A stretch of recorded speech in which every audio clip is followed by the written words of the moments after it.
What's a boring hobby that's not boring at all? Making detailed and realistic maps. I grew up poor, so to entertain myself I used to draw very realistic maps and play imaginary scenarios based in the map. Eventually my family got a computer and I started using Google SketchUp to make maps and flags. Now as an adult with a good paying job, I play EU4, Hoi4 and CK2. But I still enjoy making maps whenever I have a pencil and a blank paper. Imagination has no limits. Edit. Wow. I didn't expect to get these many upvotes about maps. Many are asking to upload some of them on Reddit or if I have portfolio. I don't have a portfolio, since I always viewed them as personal hobby and haven't thought about uploading them online. However, with the encouragement I have seen on here, I feel like I might start making maps more frequently and perhaps start sharing them on Reddit even with my limited time outside of work. Thank you to all the awards given. Never thought my most upvoted comment would be about my personal hobby of making maps. Finding cool rocks. No joke. You get to walk about, seeing cool things, breathing fresh air, and you get a geology lesson bonus. Research. Or at least in my opinion. If you're looking for information on a topic you genuinely enjoy, it's actually quite fun to learn a lot about it from different sources. I don't know if it counts as a hobby, but I love just going for walks. I live in a small city, and I walk the same route often, with various extensions. On my days off, I spend the whole day by myself, walking around the whole town and watching, listening to music, and thinking. When I spend time with friends, I take them on walks with me. I walk in the woods, in the streets. I get lost. I walk to get to where I want to go. I'm always fucking walking. I love it. It relaxes me and makes me feel purposeful at the same time. I seriously recommend it to everyone. Just take a freak JNG walk today. Watch the sunset. Watch the people around you. Look at the trees. Look at the sky. Look at the light moving across the buildings.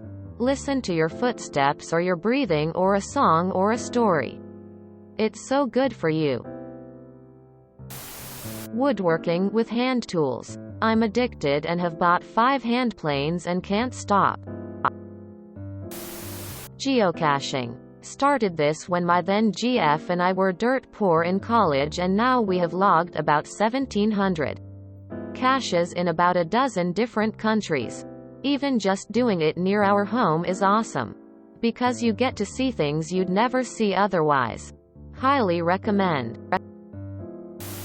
I do counted cross-stitch.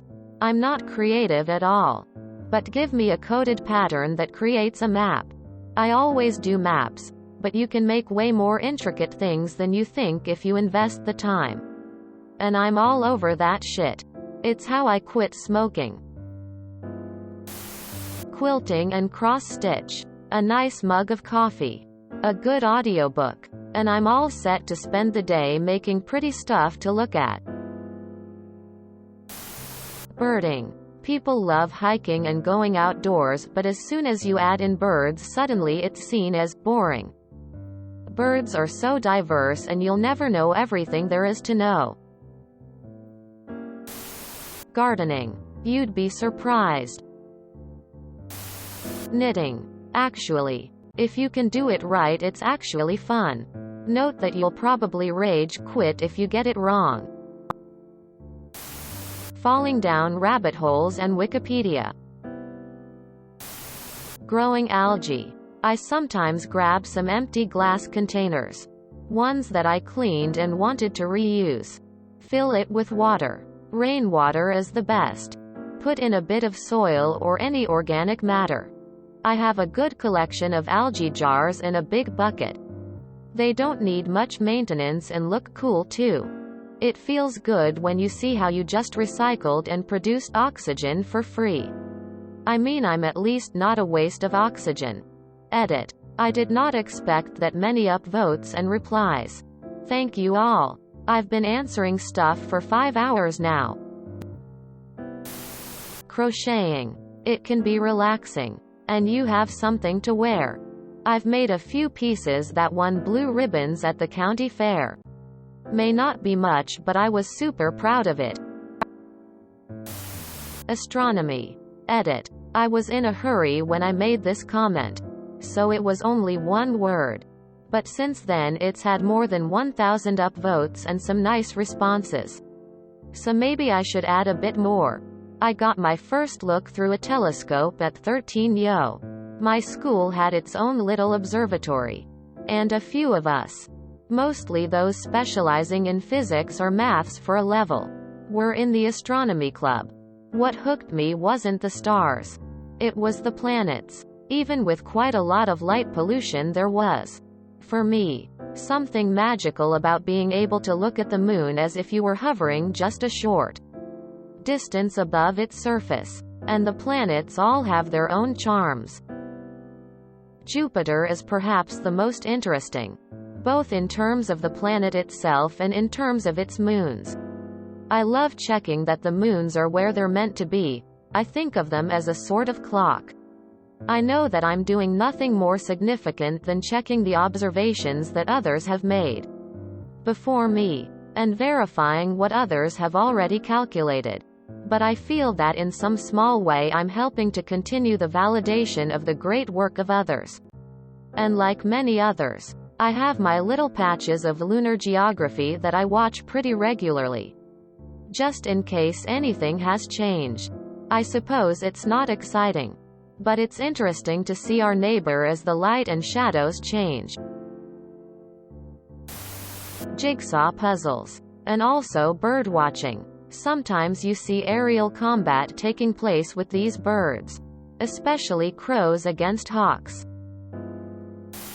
Editing videos. A lot of my friends say it looks boring, but it's actually soothing and calming after a stressful day.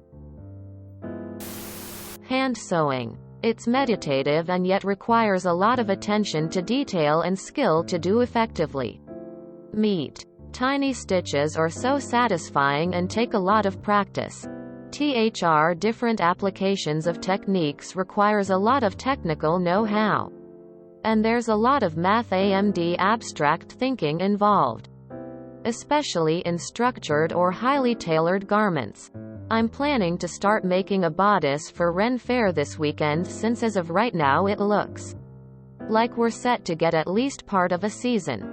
And I already know my pattern is going to require a lot of adjusting, because it's so many pieces. It's going to take some trial and error to reshape them. I hate that fiber craft, garment creation, etc. are considered soft arts. I'd love to see some engineering bro try to figure out how to draft a corset pattern. New challenge, everyone. Make a corset or set of stays to your measurements from a Janet Arnold pattern and a video you found on YouTube. Painting. You're constantly adapting to what the paint is doing, thinking, using your intuition, and you're a lot more active than you appear to be. Crossword puzzles. Like, actually buying the books of nothing but crossword puzzles and working up to the New York Times Sunday puzzle. If you enjoyed this video, please check out our playlists full of similar content. Epic Aircast is like doom scrolling for your ears. Please like, share, and subscribe.